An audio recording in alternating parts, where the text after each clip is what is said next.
What's up, you little Let's learn some Melodyne. Today I went over 3 keys to tuning vocals naturally. A lot of the vocals I tune end up on TV, so making a vocal sound great, but realistic, is really important. The first tool that's really underutilized is this slide function. The ability to use this really gives you control of how smooth the notes slide into each other. Ultimately, if the steps aren't smooth, this is going to sound like auto-tune. The slide feature is especially useful when a vocalist does a run. So here are some examples of this. I've been burning. Alright, so right away, this is going to sound great if we just help this slide out. Let's get him there. Let's make this like this. Bring this down. I've been burning. That's what we want. Now you'll notice, if this is too much like this is going to sound like auto-tune. I've been burning. We want this natural slide. I've been burning.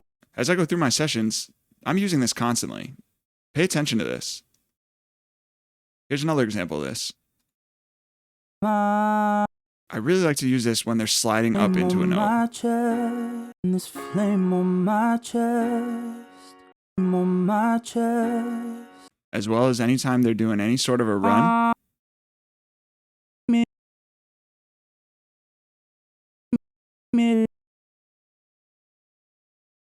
Highlight this whole thing and just mess with the slide until it feels natural, especially if you're flattening out some of these vibrato notes.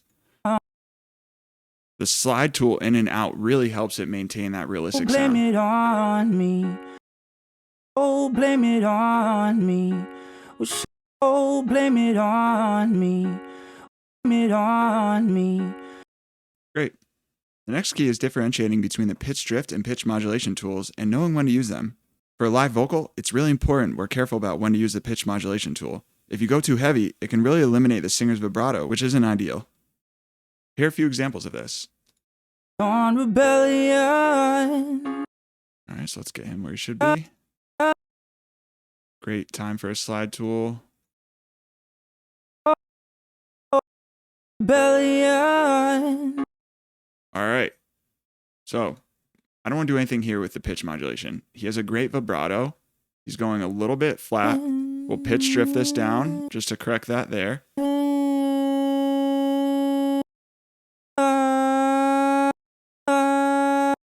And this is a good time to use the pitch modulation if you want. And we don't have to here. This sounds good. These are the times you can do a little bit of pitch modulation. Not much, just a hair. On rebellion. Because it has this vibrato at the end, it's okay if we flatten the first part of this out. Like I said, we don't have to. It sounds good.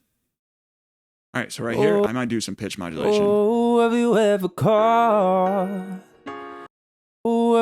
This is a good example too. This is a spot where I will do pitch modulation, but I'm always just doing a little bit. The first thing I do is pitch drift to try to center the vibrato out in the note. And then just a hair of pitch modulation. You can see it disappears if I go too heavy. We can tell that's not going to sound good. Just that. Let's get a little bit more of a slide.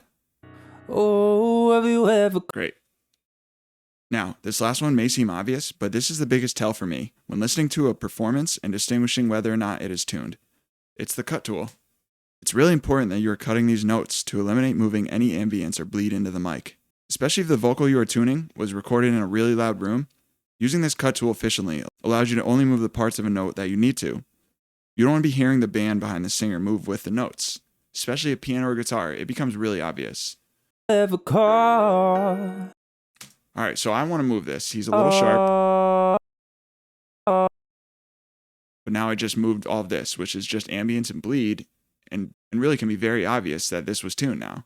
So put this back and just cut this. Melodyne does a good job doing this for you, but it's not perfect. Pay attention to these. Don't ever tune this. Have you ever caught?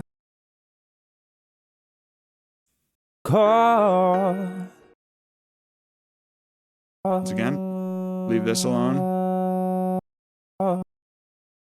Little pitch drift here, little pitch modulation. And let's slide tool this a little more natural.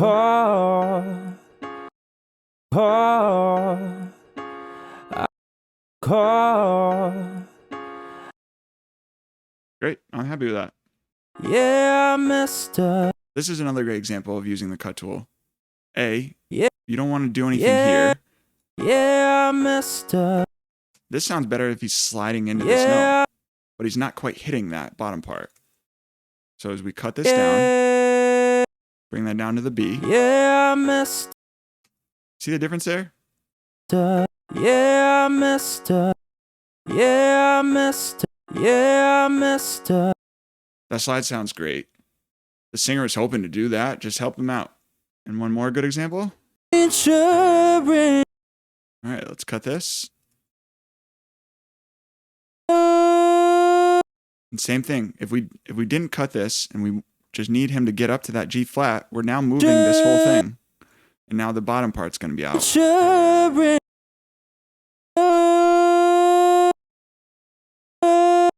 Insurance.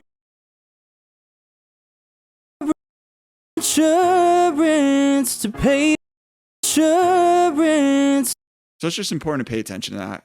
It's subtle, but it's just one of those things that really make you stand out as a vocal tuner. It's really helpful. And the further you dive into this program, these little tips really, really come into play. And especially, like I said, if you get into live vocal tuning.